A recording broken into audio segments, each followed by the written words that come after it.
Bayibuli egamba nti munaku ez'oluvannyuma bannabbi b'obulimba n'abasomesa ab'obulimba balyeyongera. Kati nno eyo kanisa.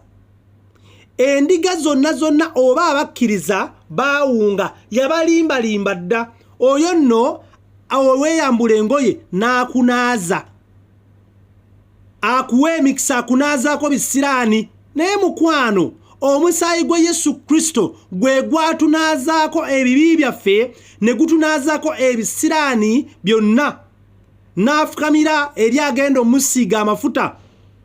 Abasumba ab'obulimba bakusiize amafuta mu mbugo, otuula bakusiize amafuta mu mabeere, bamaze bakwebaseeko kubanga wagaana okumanya amazima. Oganya amazima. Bayibuli egamba mu Koseya 4:6 nti abantu bange laba omukazi engeri gy'asitamidde eyeeyita omusumba. Gw'olowooza omusumba talina fiiringi, bw'amalanga akweba kakongo ogamba nti mukyamu. Laba amuwaniseeko okugulu, ono asiiga amafuta. Bannaye muzuukuke, musome ekigambo kya Katonda. Ebyo bye bannabbi b'obulimba abaayogerwako. Agenze kunona Nika, bali mumuwa Nika ye, ndowooza Nika ya mafuta. Nika bamuwadde, agenda kwebaza. Eyo nno kanisa n'abagaba Nika. Bannaye ebintu bikolebwa tuswazizza erinnya lya Katonda. Nammwe abakkiriza omusumba n'avuma n'agamba kuba mu ngalo oba kitegedde, n'okuba mu ngalo kubanga okitegedde avumye. Ayogedde ki kikubya mu ngalo, avuma munne oli mu kuba mu ngalo. Laba n'oyo atudde bagenda munaaza bamali bamutawaaze. Ng'otegeera ng'olina amagezi manye n'omusiru abaakirabirawo kino. Ekkanisa nnamba etudde ababuulira nja banaazaako ebikolimo.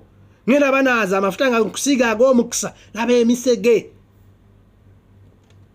Tuvumisiza erinnya lya Mukama. Bayibuli egamba mu Yokaana 8:32 nti bwe mulimanya amazima, amazima galibafuula baddembe. Omusaayi gwa Yesu Kristo gwe gwatunaaza ne gutujja mu bikoligo byonna. Genda osome Abakolosaayi 1:16. Amaanyi ya Katonda gatujjayo mu bwakabaka bwonna wa Setaani. Toyina kikolimo, toyina busibe, naye babalimbalimba. Tukunaazaako, tumale kusiiga amafuta g'omukisa. Laba obuseegu obugenda mu maaso. Mbuneeyo kanisa ya Kristo overnight bagenda mu ggulu.